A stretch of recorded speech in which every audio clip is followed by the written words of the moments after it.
అందరికీ నమస్కారం. ఒక క్లారిఫికేషన్ ఇవ్వటం కోసం నేను ఈ చిన్న సమావేశం పెట్టడం జరిగింది. అదేమిటంటే ఈరోజు నేను ఒక ప్రముఖ దినపత్రికలో చూసా, సభకు రాకపోతే సభ్యత్వాలు రద్దు చేస్తారా, ఆ నిబంధన ఎక్కడుందో చెప్పమనండి, ఎమ్మెల్యేలు ఎంపీలు అందరం రాజీనామా చేసేద్దాం, మీరు సభకు పోతానంటే నేను వద్దన్నానా, మాజీ మంత్రి పెద్దిరెడ్డితో కలిసి వెళ్ళండి, ప్రతిపక్షానికి ఎంత సమయం ఇస్తారో తేల్చుకోండి, వైసీపీ ఎల్పీ సమావేశంలో జగన్మోహన్ రెడ్డి. ఇది ఈ వార్త క్లుప్తంగా సారాంశం. ఎందుకంటే చాలామందికి కన్ఫ్యూజన్ రావచ్చు. జగన్మోహన్ రెడ్డి గారు మరి పార్లమెంట్ సభ్యులుగా చేశారు, అలాగే మరి ప్రతిపక్ష నాయకుడిగా గతంలో 5 ఏళ్ళు ఉన్నారు, 5 సంవత్సరాలు ముఖ్యమంత్రి చేశారు. ఆయనకి రూల్స్ తెలియకుండా ఇంత కామెంట్ చేస్తారా అని డెఫినెట్గా కొద్దిమంది అయినా సరే కన్ఫ్యూజ్ అయ్యే అవకాశం ఉందేమో అని నాకు అనిపించింది. ఎందుకంటే 2-3 నాకు ఫోన్ చేశారు, ఏమండి ఆయన మాజీ ముఖ్యమంత్రి కదా, అంత క్లియర్గా అడుగుతున్నారు, మరి నిజంగా ఆ నిబంధన ఉందా అని చెప్పి అడిగితే నేను చెప్పాను ఇంతకుముందు 3-4 సందర్భాల్లో అని కూడా చెప్పడం జరిగింది. ఇప్పుడు మళ్ళీ చెప్పవలసిన అవసరం ఉందేమో అని నాకు అనిపించి ఆ క్లారిఫికేషన్ ఇవ్వటానికి 190 (4) భారత రాజ్యాంగం. ఎవరైనా సరే ఎప్పుడైనా జస్ట్ ఈ 190 అన్నదే నోట్ చేసుకోండి, సరిపోతుంది. చాలా స్పష్టంగా అందులో ఉంది, ఎవరైనా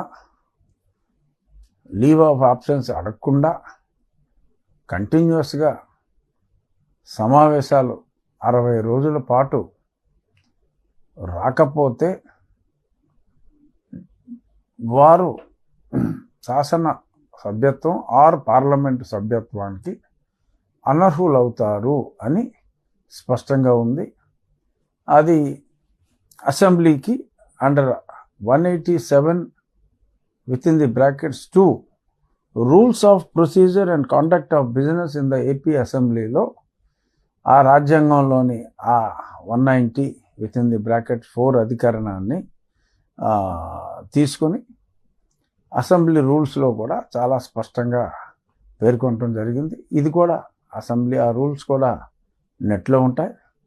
స్పష్టంగా వైఎస్ఆర్ కాంగ్రెస్ పార్టీ అధ్యక్షుల వారి సలహాదారులు, ప్రస్తుత శాసనసభ్యులు అందరూ కూడా ఆ రాజ్యాంగంలోని 190 rules of procedure and conduct of business of AP assembly under 187 ఈ రెండు చూసుకుంటే మరి ఎవరిని తప్పుదోవ పట్టిస్తున్నారు, ఎవరు స్పష్టంగా ప్రజలకి వివరణ ఇస్తున్నారు అనేది అర్థమవుతుంది. ఎందుకంటే ఇది చెప్పటం నా బాధ్యత.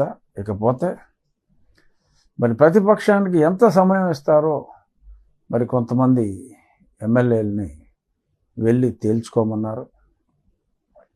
ప్రతిపక్షానికి ఎంత సమయం ఇవ్వాలి అనేది అది ఓన్లీ కొన్ని పర్టిక్యులర్, ఇప్పుడు బడ్జెట్ ఉంది, లేదు గవర్నర్ గారి తీర్మానానికి ధన్యవాదాలు తెలిపేది ఉంది, అలా కొన్ని బిల్స్కి ఆ బిల్లు మీద మాట్లాడేటప్పుడు బిజినెస్ అడ్వైజరీ కమిటీలో ఆ బిల్స్ వచ్చినప్పుడు ఏ పార్టీకి ఎంత సమయం ఇవ్వాలి అంటే ఆ పార్టీల స్ట్రెంగ్త్ని బట్టి ఆ సమయం ఉంటుంది.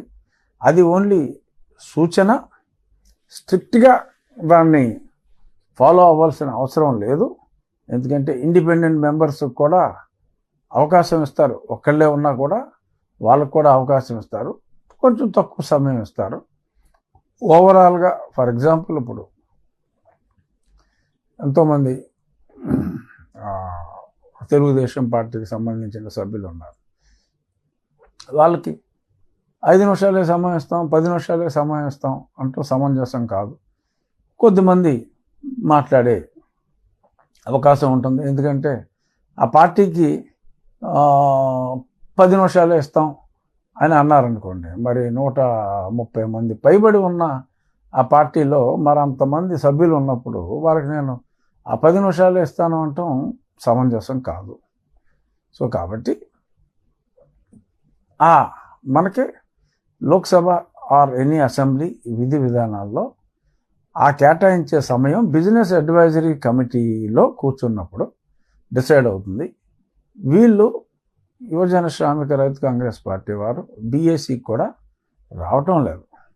వచ్చినప్పుడు ఈ పర్టికులర్ టాపిక్ మీద మాకు కాస్త ఎక్కువ సమయం ఇవ్వండి అని వారు అడిగితే శాసనసభాపతి గారు కన్సిడర్ చేయొచ్చు. ఆ డిస్క్రిప్షన్ చాలా వరకు ఉంటుంది. బట్ అసెంబ్లీలో శాసనసభ్యులు మాట్లాడేది ఒక బిల్లుల మీదే కాదు. 0 అవర్ ఉంటుంది. మెయిన్గా ముఖ్యంగా ప్రశ్నోత్తరాల సమయం క్వశ్చన్ అవర్ ఉంటుంది. ప్రతిరోజు క్వశ్చన్ అవర్లో 2 ప్రశ్నలు వైఎస్ఆర్ కాంగ్రెస్ పార్టీ వారికి వస్తున్నాయి. కాకపోతే వారెవరో సభలో ఉండలేదు. ప్రతి ప్రశ్నకి కనీసం 10 నిమిషాల పాటు మినిమం చర్చ జరుగుతుంది. కొన్ని ప్రశ్నలకి ఒక్కొక్కసారి 20 నిమిషాలు కూడా చర్చ జరుగుతుంది. మరి వారి 2 ప్రశ్నలకి వారు ఉంటే మరి చాలా సమయం వారికి ఆటోమేటిక్గా కేటాయించడం జరుగుండేది. అలాగే 0 అవర్లో రెస్ట్రిక్షన్స్ ఏమీ లేవు. కాలింగ్ అటెన్షన్ అని ఒక ఆయుధం ఉంది. మరి ఏదన్నా ఎమర్జెన్సీగా matter of urgent public importance ఉన్నప్పుడు ఆ మధ్యన ఎక్కడికో వెళ్ళారు, ఏదో ఆందోళన చేశారు, సపోజ్ ఆ సమయంలో అసెంబ్లీ ఉందనుకోండి, ఓకే పలానా ఇష్యూ మీద కాలింగ్ అటెన్షన్ నోటీస్ ఇచ్చారు అంటే ఆ సంబంధిత మంత్రి గారు ఇప్పుడు నోటీస్ ఇచ్చిన ఆయనకి అవకాశం ఇస్తారు. ఆ సంబంధిత మంత్రి గారు సమాధానం చెప్తారు. షార్ట్ డిస్కషన్ ఒక అరగంట సేపు దాని మీద కూడా చర్చ జరుగుతుంది. అలాగే అడ్జర్న్మెంట్ మోషన్ అని ఉంటుంది. ఏదన్నా ఇంతకు మించి ఎమర్జెన్సీ వస్తే అప్పటికప్పుడు సభ రెగ్యులర్ బిజినెస్ని ఆపి కూడా 10% మంది సంతకం పెట్టవలసిన అవసరం ఉంది అక్కడ. అంటే మన సభ్యుల సంఖ్య 175 ఉంటే సుమారు ఒక 18 మంది సంతకం పెడితే ఆ మ్యాటర్ ఇంపార్టెన్స్ని బట్టి అది కూడా అలౌ చేస్తారు, అడ్జర్న్మెంట్ మోషన్.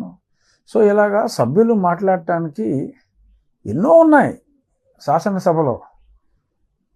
అంతేగాని నాకు ఎంత సమయం ఇస్తారో కనుక్కోండి అంటే నువ్వు కాలింగ్ అటెన్షన్ ఇస్తావా, అడ్జర్న్మెంట్ మోషన్ ఇస్తావా, నువ్వు ప్రశ్నోత్తరాల సమయంలో అడుగుతావా, 0 అవర్లో అడుగుతావా అన్నదేమీ తెలియకుండా మరి నాకెంత సమయం ఇస్తారు, మీకెంత సమయం ఇస్తారు, మీరే తెలుసుకోండి పోండి అని అంటాం. అది ఆ స్థాయి గల వ్యక్తికి మరి 5 ఏళ్ళు ప్రతిపక్ష నాయకుడిగా, 5 ఏళ్ళు ముఖ్యమంత్రిగా, పార్లమెంటు సభ్యుడిగా ఉన్న వ్యక్తులు ఈ రకంగా ప్రజల్ని తప్పుదోవ పట్టించటం అది ఒక శాసనసభ్యునిగా, మాజీ పార్లమెంట్ సభ్యునిగా అది సమంజసం కాదు అని నేను చెప్పడం కోసం, అంటే ప్రజలకి తెలియజేయటం కోసం నేను దీన్ని చెప్పడం జరిగింది. సో మాట్లాడాలి అని అంటే ఇన్ని అవకాశాలు ఉన్నాయి, ఇన్ని రకాలుగా మాట్లాడవచ్చు. స్పెసిఫిక్గా పలానా బడ్జెట్ మీద మాట్లాడాలి, ఇంకాస్త సమయం ఇవ్వండి అధ్యక్ష అని చెప్పి వారు అడిగితే తప్పకుండా కన్సిడర్ చేసే అవకాశాలు ఎక్కువ ఉంటాయి. శాసనసభలో సభ్యతా సంస్కారాలతో మాట్లాడుతున్నప్పుడు తప్పకుండా కాస్త సమయం ఎక్కువ ఇచ్చే అవకాశాలే ఉంటాయని చెప్పి సవినయంగా ఇది తెలియజేస్తున్నా.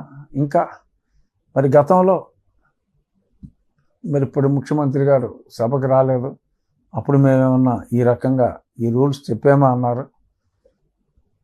అసలు 5 సంవత్సరాల కాలంలోనే శాసనసభ నిర్వహించిన రోజులు చాలా తక్కువ. నవంబర్ 2021 అంటే 2.5 సంవత్సరాల తరువాత మొత్తానికే అసెంబ్లీ 68, 69 రోజుల కన్నా జరగలేదు. 5 సంవత్సరాలు కలిపి ఆ కొరవ 2.5 సంవత్సరాల్లో కనీసం 35 రోజులు కూడా సభ జరగలేదు. కాబట్టి ఆ ప్రశ్నే ఉత్పన్నం కాలేదు. ఈయన మొదటి రోజు నుంచే రానని చెప్పటం జరిగింది. కాబట్టి ఆ రూల్ అన్నది రాజ్యాంగంలో రాసి ఉన్నది. మరి అది రాజ్యాంగమే తప్పు అని ఈయన అంటారా? మరి రాజ్యాంగం చదవకపోవటం ఆయన తప్పని ప్రజలు అనుకుంటారేమో అన్న విచక్షణ లేకుండా మరి వారు ఎందుకని మాట్లాడారు. ఎందుకంటే ఈ ఇష్యూ నేను గతంలో 1-2 సార్లు మాట్లాడున్నాను. కాబట్టి ఈరోజు అంటే ఈ పేపర్లో వచ్చిన వార్త నిజమని నేను భావించి నేను ఈ క్లారిఫికేషన్ ఇవ్వటం కోసం ఈ చిన్న సమావేశం పెట్టడం జరిగింది. మీరు ఇన్ని అవకాశాలు ఉన్నాయి. మళ్ళీ చెప్తున్నా, క్వశ్చన్ అవర్ ఉంది, 0 అవర్ ఉంది, కాలింగ్ అటెన్షన్ ఉంది, అడ్జర్న్మెంట్ మోషన్ ఉంది. ఇది కాక స్పెసిఫిక్గా ఏదైనా డిబేట్లో బిల్లు మీద డిస్కషన్లో పాల్గొనాలి అని అనుకుంటే బీఏసీలో సమయం దయచేసి అడగండి. లేదు సభ జరిగేటప్పుడైనా సరే సభలో అడగండి. అడిగిన తర్వాత సమయం ఇవ్వకపోతే ఇదిగో చూసారా ఇవ్వలేదు సమయం అని మాట్లాడటం ఎంతో కొంత సమంజసం అవుతుందేమో కానీ అసలు సభకే రాకుండా మరి ఈ రకంగా మాట్లాడటం అది సమంజసం కాదు అని సవినయంగా వైఎస్ఆర్ కాంగ్రెస్ పార్టీ శాసనసభ్యులకి తెలియజేస్తున్నాను. చూద్దాం మరి క్లారిఫికేషన్ తర్వాత మరి సభలో ఏమన్నా మార్పులు ఉంటాయేమో, మార్పులు ఉండాలని ఆశిద్దాం. నమస్కారం.